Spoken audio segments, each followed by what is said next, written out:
The Graziadio School of Business and Management at Pepperdine University proudly presents the Dean's Executive Leadership Series. This podcast invites top business practitioners and thought leaders to share their view on the real world of business.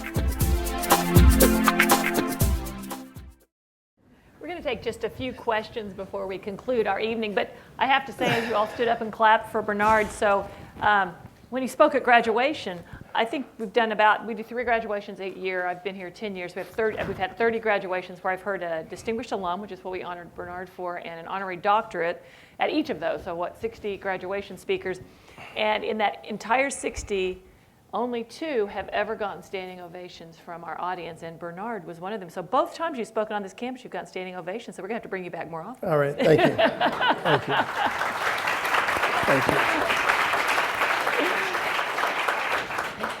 One comment, and I'm going to open to the audience for some questions, so be thinking about what you'd like to ask Bernard. You talked about Ursula Burns being the first black woman CEO of a Fortune 500 company. Does anybody in our audience know what else was historic about her becoming CEO, about that transition? Anybody? Right. First succession of a woman-to-woman CEO in a Fortune 500 And that would only happen at Xerox because of what we had done. Absolutely. So it says a lot about that company on multiple counts. Yeah. Absolutely. So, okay, who has a question for Bernard from our audience? Yes, you're right in the glare, so. Yes. I have been in the banking business for about 35 years, and I'm hearing about this glass ceiling, iron ceiling. Can you speak to that as you look forward? Not back. I refuse to look back. But as you look forward, how do we manipulate, negotiate ourselves into the future? Great question. The glass ceiling is here's what we did with Xerox. You know, white America is basically a club, as it relates to inside, executives and things like that. They play tennis together and golf and all that kind of stuff. So what we said, we'll form our own club. You follow me? And that's why we formed the Xerox Black Employees. We had to go on strike in 1971 to do it. You follow me? We went on strike and we said, we ain't doing this no more. Unless you treat us right, we're not coming back. They sent Dave Kearns out to fire us. He ended up agreeing with us, and that's how the movement started. But we got some sharp brothers and sisters that were serious, and they had what I call backbone. But the reality is getting, and you're with U.S. Bank and you got Darryl Brown there.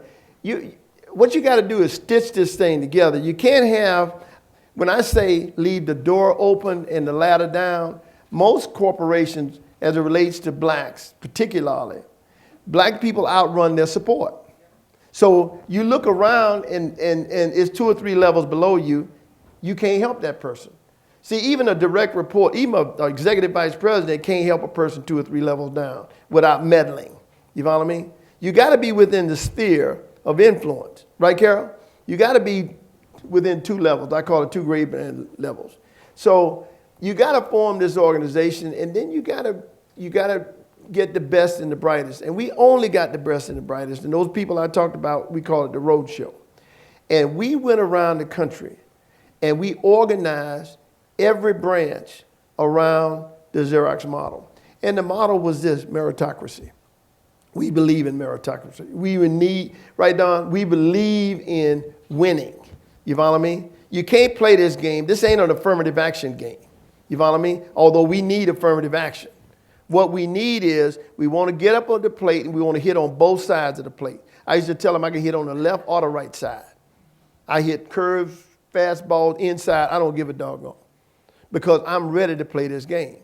So you got to organize your employees. I mean, we organize HOPA, which is the Hispanics. We organize the Asian group, and we organize the female group, all around the Xerox Black Employees model. And they are still operating today.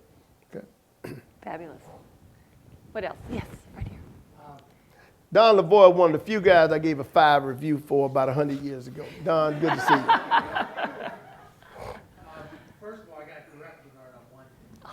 When I was the only guy I ever knew that could get 30 hours or 20 out of 22. Okay? So it wasn't 24, it was always 30 hours. Bernard, there's one thing that you missed that that I want you to talk about, and it's one of the ways I describe you, and so I have an advantage knowing you for all this time, almost 40 years. And you can tell by the way he conducted himself tonight, but it's an ingredient that you don't see as much anymore, and he has it, and it makes a huge difference. He takes a bite out of every apple, and it's passion. Talk about it, Bernard. Because Bernard puts his heart and brain in everything he does. Whether it's playing basketball, art, his son and his wife, his home, investments, spiritual. I need you to expand that, Bernard, because you didn't talk about it much.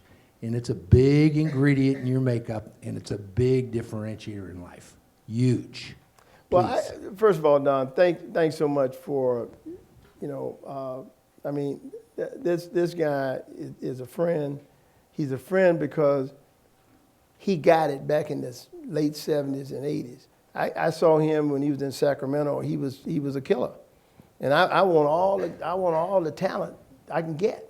Okay, but passion is something. Going back to forming groups. If you're not passionate about it, people will walk away from you. You follow me? I have a saying that anything I'm involved in, it is better. Okay? Now, you should have that as your model. If you're going to be you remember I told you roles, goals, and responsibilities? Anything that you're going to be involved in, you want to make it better. Or what's the point? What's the point of membership if you're not contributing? You follow me? They had another fraternity, not the Omegas, that I went to the first meeting and they were talking about socializing. I said, I don't want to socialize. I want all this brain power and resources. I wanted to put it to work to help our community. And if we're not going to do this, I am not going to invest any time in this. And I didn't go back. End of story. You follow me? Because roles, goals, and responsibilities. Use that one. It's a good one. It'll save you a whole lot of time going to the wrong meetings and investing in the wrong things and even the wrong relationships. You follow me? Because if I tell people, if you're trying to get married and you don't spend any time trying to meet people, you're not going to do well at that. You follow me? So you have to line up this passion with your time. You follow me? And focus it. Okay. All right. I don't know if okay. Let's take one more question from the audience. Ricky, you up there? Oh, okay. This is my frat brother here. Well, then Omega we'll let him Psi ask Phi. you a question. Okay. Do you have a question? Does your son have a question? Okay. Over here. Okay, we'll go down here. George Gibbs. Bernard, as I sit here and I listen to you and have known you for some years now, you're obviously a very successful man. And as I look around this room, there's obviously some successful people here. How do we ensure that the next generation has the opportunity to have the same level of success or even greater success from your experience of your life? Leave the door open and the ladder down. I can't say it any better. Because that's the trick. Darnell, that's the trick. In business, in education, in philanthropy, in education, it doesn't matter. You follow me? If you're not helping someone, and I'm one of these guys, I got another slide up there that showed I put the first Latino in, the first white female sales manager, 7 vice president. I got a whole list. I didn't want to bore you with all this stuff, but I did do the work, okay? And the idea was, it's not that we didn't want to help other people, but let me tell you what Dave Kearns told me. He said, Bernard, we didn't put you there for you not to take care of black folks. What's the point if you're not doing that? If you're a Latino and you get in there and you don't help Latinos, come on. Or women, come on. It's just that simple. Because, see, white guys have been doing this for millenniums. It's just part of their DNA. And I ain't mad at them. It's a good model. What we just got to do is copy it and then get in that job and do the same doggone thing. And what I used to tell them, when I had, 65% of my region, we had about 3,000 people, about 65% of them were either female or minorities. They kept saying, well, damn, how many? I said, well, let me tell you what. When you get the job, you can do anything you want. You know what I mean? But I got this job, and guess what? The only thing I will let you tell me something about are my numbers. But the rest of it, I'm going to do. Because staffing was my responsibility. Okay? Climate was my responsibility. Affirmative action was my responsibility. And I blended those to make the region work the way I felt it should work. And then we played against the other 10 regions and wore them out. Yes, we did. Okay? All right. Yes, ma'am. Give me your name again. Lydia. And from Xerox, yes. Okay. Do you see a difference between the business leaders of today and the business leaders of the 80s? Yes, and let me say it this way. I'm a CEO coach. I go into a CEO's office and I tell them basically that I know what your job is. And then in the next half hour, I convince them that they should pay my rate of $3,000 a day. Okay, and that's just how it works. So, and I'll tell you a quick story. A guy with a software company, Voice over IP, which we all now know, but in 1994, 95, it was a new technology. So they wanted me to help them with this new technology. You follow me? Now, I'm not a technology guy, but I'm pretty smart about a lot of things. First of them is about making money. You follow me? I always establish my contract right. Now, I'm going to tell you this because this is a good one. If I negotiate, so I told the guy on the phone, he wanted me to come up and they wanted to check me out. So I said, you know what? I don't do much checking out. You follow me? Here's my rate. You give me a ticket, pay for my expenses. And if I don't convince you that I know what I'm doing, you don't have to pay me. But you got to pay me first. You hear what I just said? Within 2 hours, he hired me for 1 year at $3,000 a day. And my rate is $3,000 a day whether I work an hour, all day. And Shirley will tell you, we used to do it like this. When I left Xerox in 1991, I said, I want to work a year. I want to take off a couple. I want to work another year, maybe take off 3. It's a good life. You should try it. You follow me? You should try it. And that's what we've been doing the last 21 years, enjoying our lives. That is what this is about. It ain't about nothing else. It ain't about working. You understand what I'm saying? Let me give you a quick example. 1991, I leave Xerox. We are teaching the Harvard Business School case study about black folks to the B school. The last day was Xerox. Okay, that's a good way to step out, you understand? So a friend of mine who worked for me in Santa Rosa, Ted Morgan, called me. They had an electric car company they were developing and wanted me to help them with the California delegation in Washington. Wanted me to take them back and help with some legislation and so forth and so on. Now, I ain't no lobbyist either, but his reputation, his know-how, people, okay. So I told him my rate, I said it's $90,000. I don't know where I got that from. Sometimes I just pull it out of the air. If I think I can get it, I pull it out of the air.